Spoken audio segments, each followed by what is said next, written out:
Hi, I'm Coach Cooley. In this episode you'll meet Hilton, a young man who's struggling to be successful but dealing with the consequences of what that will mean for him and the fact that it may not all be good. This is a powerful, powerful breakthrough. Hi and welcome to another episode of Coach Curly. Today we are lucky enough to be sitting here with Hilton. How you doing? Good. Cool. How long have we known each other? 15 plus years. 15 plus years. So we worked on some stuff before. We have.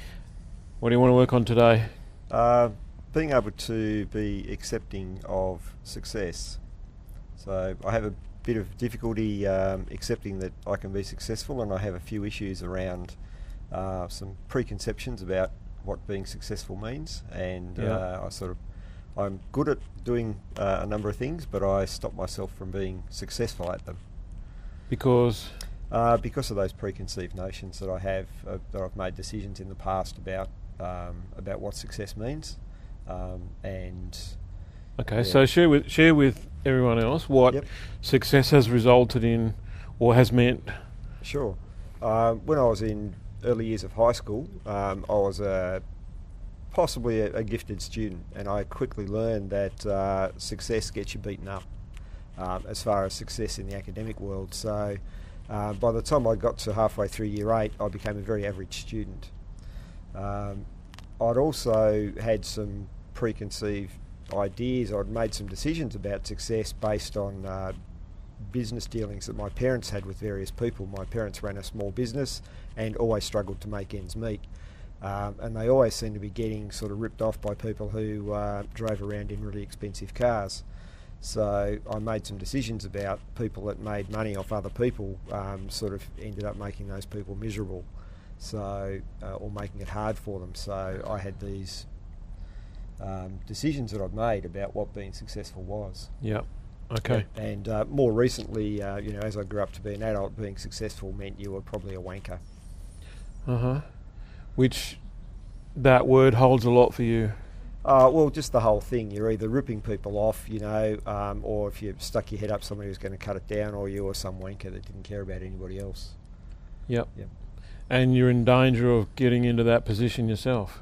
Potentially, yes. So I'm doing a pretty good effort of stopping myself from being a wanker. Yep. Once Probably again? Not.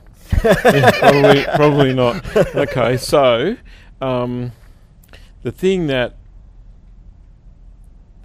you want to avoid at all costs is being successful. Because of what I've associated with success. Which is being a wanker, or being a not a very pleasant person that you know. Okay. Not the sort of person I would strive to be.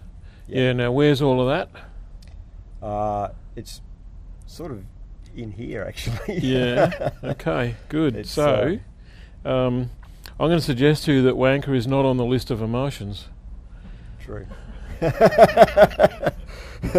Might produce an emotion. Okay. It's out there, but let's go with that. Okay. Yeah. So, that's a strategy developed to protect yourself. Yes. From being hurt. Aha. Now this is different to wanker. Okay. It's the wankers who do the hurting. True. Okay. So what are you protecting yourself from?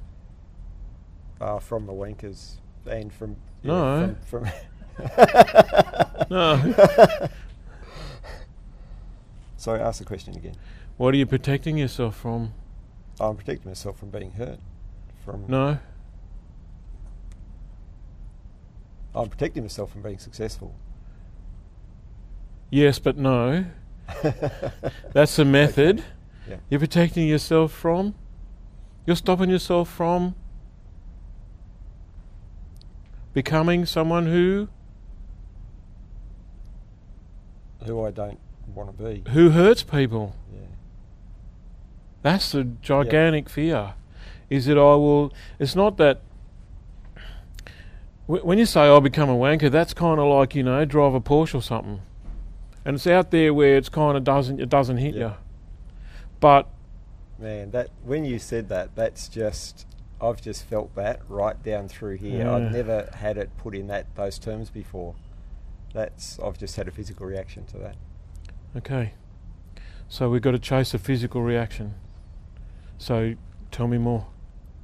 Yeah, as soon as you said I'm protecting myself from hurting people, Yep. it was like, I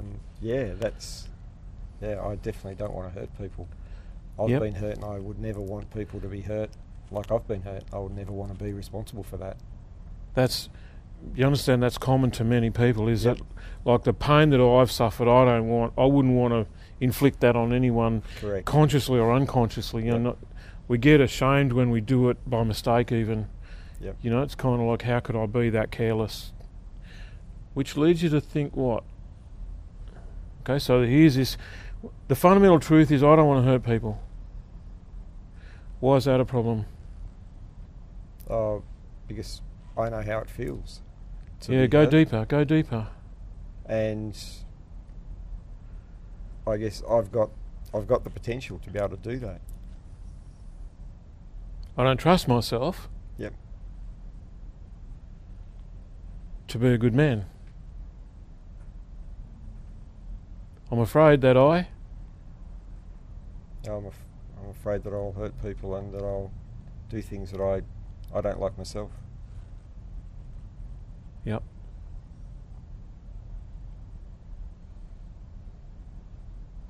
That's massive.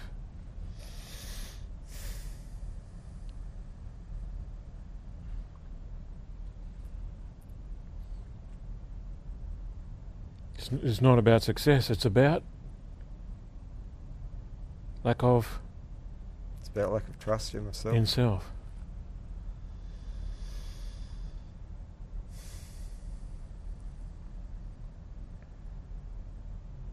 Yeah, that's massive. Let's keep going. Is there a reason for you to not trust you? Clearly I have some reason. I'm not sure what it is. I mean, is there track record? No, certainly not intentionally. Okay. I'm sure I would have hurt people at some stage with some of my actions or words or something, but Yeah. not intentionally go out to... Okay, so to get hurt this. people. There's no track record except for the number of mistakes that anyone else has made. So the unintentional hurt is different to the intentional hurt, because the one you're worried about is... Oh, it's still to come. Well, it's the intentional one. Yeah, it's the intentional one. You can't get the same level of concern about unintentional hurt, because that's going to be accidental as you go through life. Yep. And in a previous episode of Coach Curly, you might have seen one with a guy called Ilya who's trying to be perfect. Yep. He's still going to make some mistakes, and so are we. Yeah. Well, so are you, so am I. So you can't fix it by becoming a perfectionist, because there will still be mistakes. We all make mistakes. That's part of the human condition, is that we make mistakes. The thing we're worried about is intentionally doing something. What if I turn? Yeah. What that's saying is I'm capable of being turned. Yeah. Definitely. But there is no track record of you being turned. No track record. This is imagination.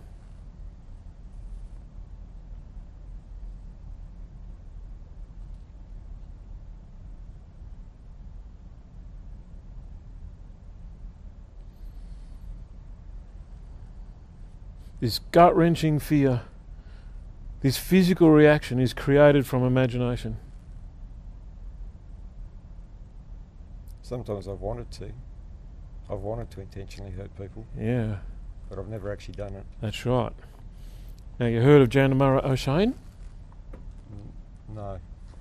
He was a little Aboriginal boy, 6 or 7 years old, playing in the schoolyard after school 15 years ago, and a 20-year-old walked in, poured petrol on him and set him alight. Oh, yes. Yep, I have heard. Might have seen him on TV a few Yep. times in a Yep. suit. I think he spent like 10 or 12 years in a burn suit. Yeah. I don't think we can imagine the pain. But they caught the guy who did it 20 minutes after the event, less than a kilometre away. This guy didn't run away. He walked away. He wanted to be caught. Now, who would want to be caught? Somebody who wanted to be stopped. Someone who couldn't stop themselves and needs someone else to stop them. Okay. When they caught him and they said, why did you do that? Can you understand that's a big question? How could you do that? Yeah. You know, you might have seen an episode of Coach Curley with a girl called Miriam who was just slaughtered by what people can do to each other. And we say, how could they? Well, what it comes down to is pain. And when they caught that guy who set Janamara O'Shane alight, and they said, why did you do that? How could you do that? He said, I just wanted someone else to feel the pain. Wow.